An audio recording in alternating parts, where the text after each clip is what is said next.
Now, Ken, you're used to just like, doing some property management. You've got a single family home. Maybe you've picked up one or two more at this time, but like this is a big move to move Yeah.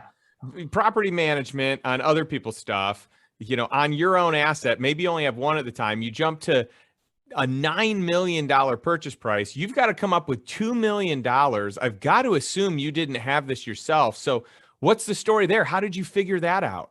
Yeah, in the 90s too, I was like, well, the good thing when you're young is that you don't know any better. And I didn't know any better. And I literally, but I'll outwork. That's kind of a wrestler I was too, is I might not have been the strongest and fastest, but there was nobody who was going to outwork me. And so that's what I did.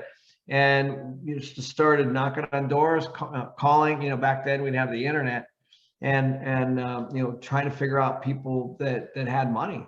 And I started with my rich uncle. Everybody had my rich uncle, even though he didn't invest. The lesson from him was invaluable. And because you're asking all the wrong questions, you're doing all the wrong things, you're looking at all the wrong things, and you have all the wrong assumptions. And you think you do, but you don't. And so when people like Mr. Litwin or my uncle can come in and say, hey, these are things that you should be looking at, then you slowly change your pitch, you slowly change your business plan.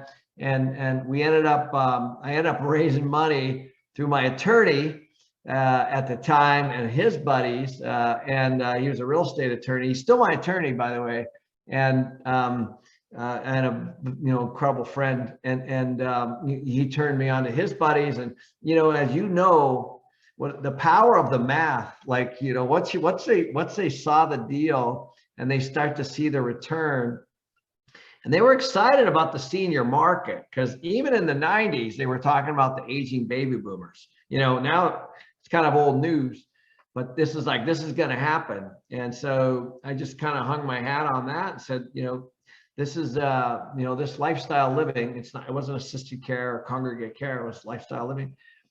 Is something that and at the our turnover is almost nothing. People do not move when they're seniors. It's awesome, unless they have to, and which is rare. So yeah, and it was just I didn't want to fail, so I did it.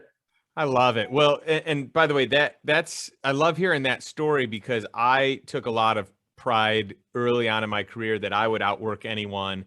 And that was a good differentiator, because most people won't work that hard. So when you are willing to do it, and when you have the resume to back it up, or the reputation to back it up, it is much easier to raise money. I always tell people, because when I first started, it took me a long time to get into real estate. I wanted to do real estate a lot longer than I was actually doing real estate, because I had this limiting belief in my mind that I had to have the money to be able to do the deal. And it took me, a handful of years to figure out, no, this is holding me back. I actually just need to go find the deals. And if the deal is good enough, the money will show up. And that's the truth. The money, like, you have a good deal, trust me, money is the easiest thing to come by, even when you don't have it. So at a certain point in your life, like, there's this whole idea around scarcity of money. And when you don't have any, it's very scarce, but it's truly an abundant resource. And when you have the thing that others want who have money, it is really easy to raise it. And I know you've experienced that as well. Yeah, I had the same. I was taught the same as everybody else. I believed that you had to have a bunch of money in the bank. You had to have in the beginning, Justin. I was going out and saying, "Hey, if I find a good deal, would you invest?" And the answer was always yes, of course. But then, when the time came, they were nowhere. But